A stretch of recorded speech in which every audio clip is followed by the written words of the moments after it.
আসসালামু আলাইকুম রহমতুল্লাহ। আপনাদেরকে নিয়ে আসছি নরসিংদী লঞ্চঘাট, যেখানে শুধু কচুরিপানা। পুরা নদীতে শুধু কচুরিপানা নদী। বাংলাদেশে একটা নদী আছে যেখানে শুধু কচুরিপানা হয়। বিশাল বড় নদী জুড়ে কচুরিপানা।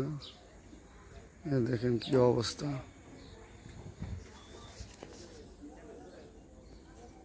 পুরা নদীতে, বিশাল বড় নদীতে শুধু পেনা আর পেনা। এই জন্য